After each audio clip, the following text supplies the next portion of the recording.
Level 1, the candidate. 6 months earlier, you owe $11,000 you do not have. The debt is specific, not drugs, not gambling, nothing cinematic.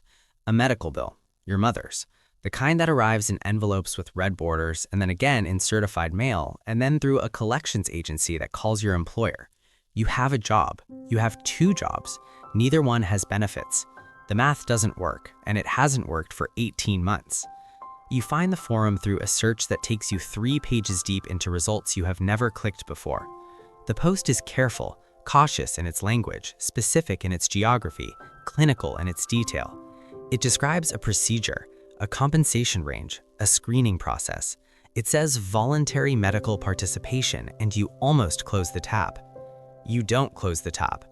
Thomas is the one who sees it first over your shoulder at the kitchen table. He asks what you're reading. You tell him it's nothing. He doesn't push. Thomas never pushes.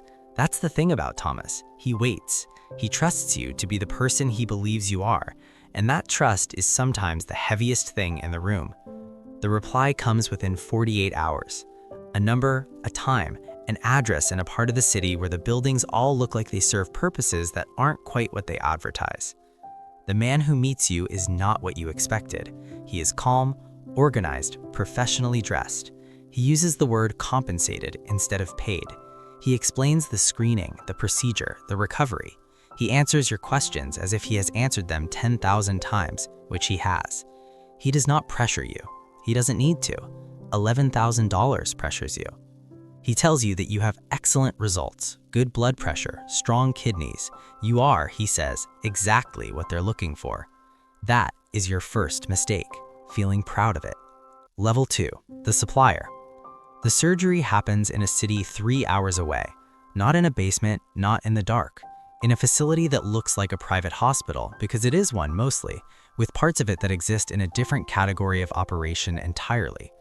The surgeon is competent. The anesthesia is real.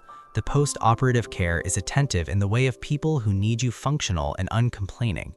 You are told to rest for 2 weeks. You rest for 11 days and go back to work because the money takes 1 more week to clear, and you need the distraction. $4,700 lands in your account on a Wednesday. Your brain is already doing the math. 11,000 minus 4,700. The remainder still exists. The remainder is still coming in certified mail.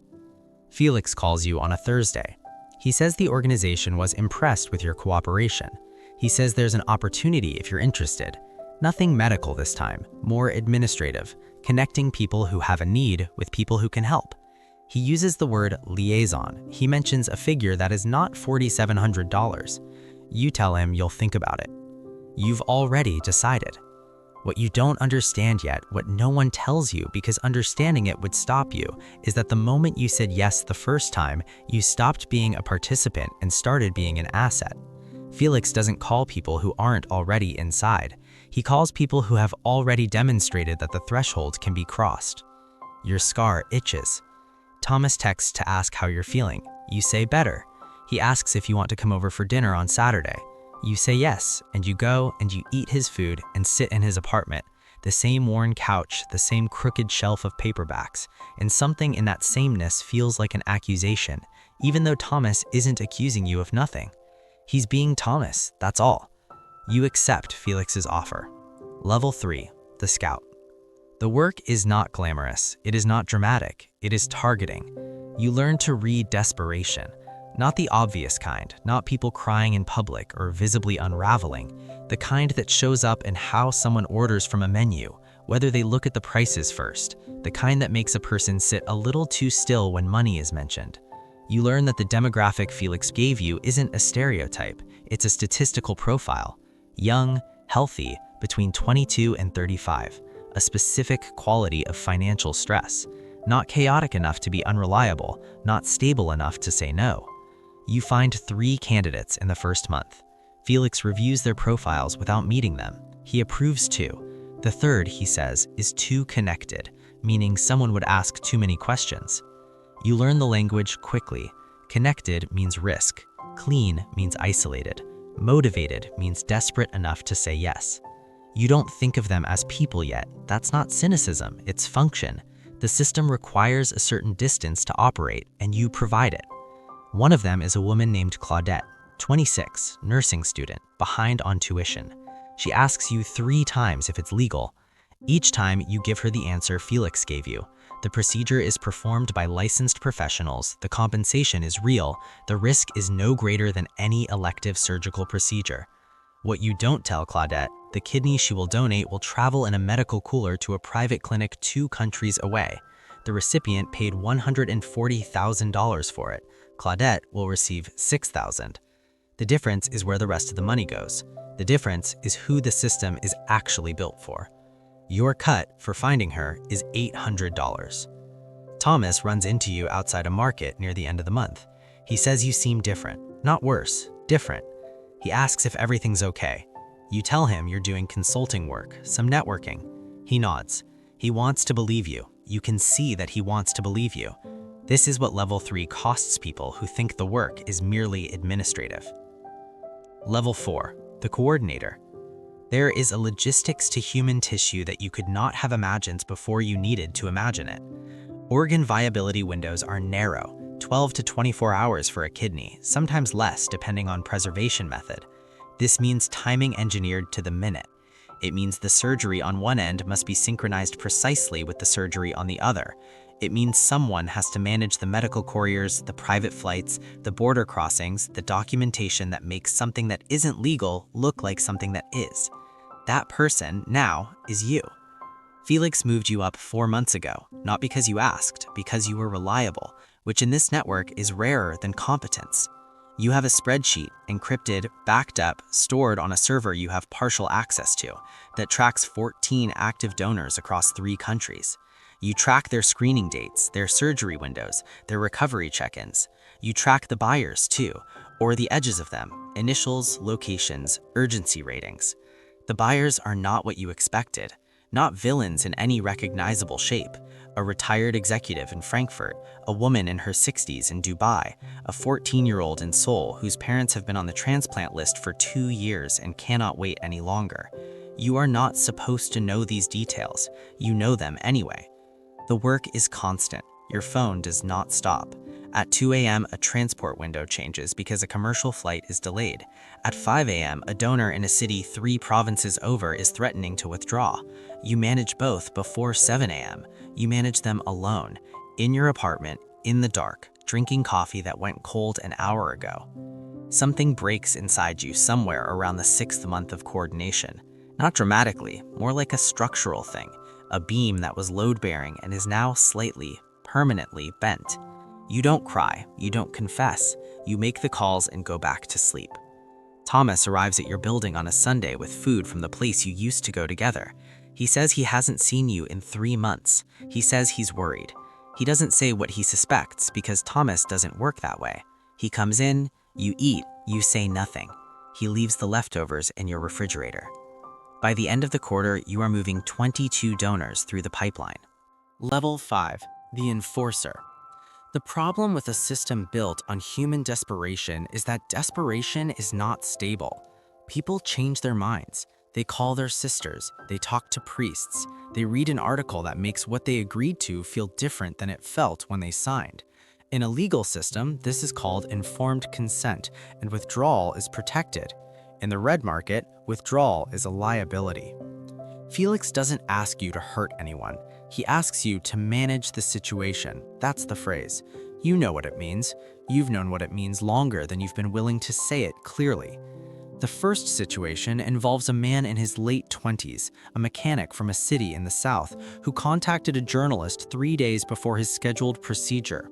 You don't know how the organization found out. You don't ask. What you know is that you were flown to his city, given a hotel room, and told to resolve it before the surgery window closes. You go to see him. You sit across from him in a food stall and you do not threaten him. You don't have to.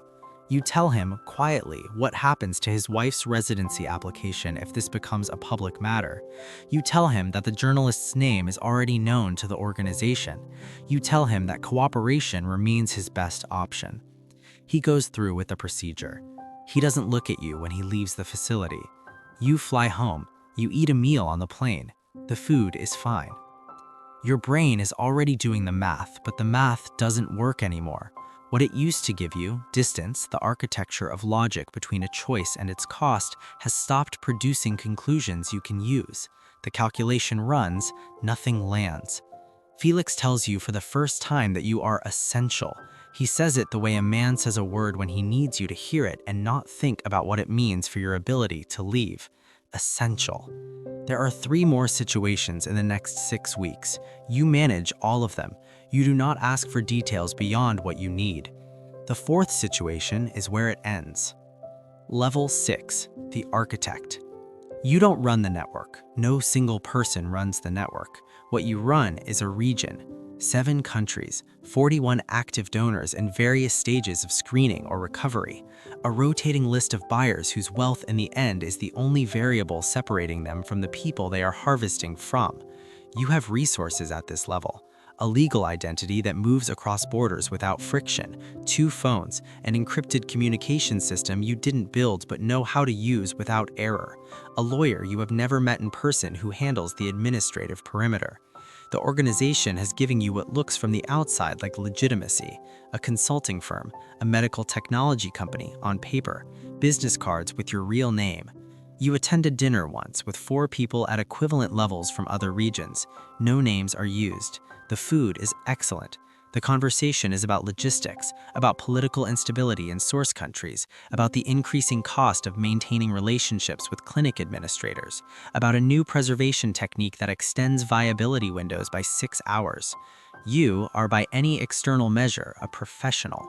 What you are is the operational center of a system that removes organs from people who cannot afford to refuse and delivers them to people who can afford to pay anything. You understand this with the complete clarity of someone who has understood it for a long time and stopped waiting for the understanding to change anything. The 4th situation, the one from 6 weeks ago, involved a woman whose initial recruitment you personally approved 19 months earlier. You know this because you still remember her file. The file notes a complication following a second procedure she did not fully consent to. Her name is not Claudette. You do not check whether she is alive. The investigation begins on Thursday. You find out not through any dramatic channel. A courier who has never missed a window in 3 years doesn't show. Then another doesn't show. Then Felix's number returns nothing. No voicemail, no tone, nothing. You have 45 minutes before the architecture of the network triangulates where you are. You leave. The aftermath. The arrest comes 14 months later in a city you moved to twice and still never felt safe in. The charges are significant. The case is significant enough to have a name in the press and a prosecutor who has been working toward it for 4 years.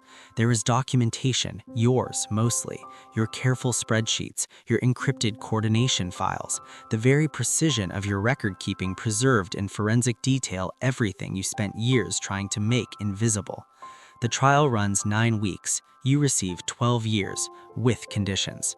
Prison is not what the movies suggest. It is slower. It is administrative. It is the same Tuesday repeated until Tuesday stops meaning anything at all. In the first year, you think about Felix often. In the second year, you stop thinking about Felix and start thinking about Claudette, who was real, the mechanic from the south who was real, the woman whose file you left open and then closed without checking. Thomas writes to you once, a single letter, on paper, in his handwriting which you recognize before you read the name. He doesn't express anger. He doesn't offer forgiveness, which you do not deserve and would not know what to do with. He says he hopes you're okay. He says the shelf in his apartment finally collapsed under all the books. He says he had to buy a new one. That's the whole letter. You read it 11 times in the first week. After that, you put it in the drawer and leave it there. Somewhere, in a city you have never visited, another person who owes more than they earn is 3 pages deep into a search they have never made before. The forum is still there. The language is still careful. The reply still comes within 48 hours. You could not have warned them. You wouldn't have listened either. The red market doesn't run on cruelty. It runs on the gap between what people need and what they have, and the distance you're willing to travel inside that gap before you realize you've become the gap itself.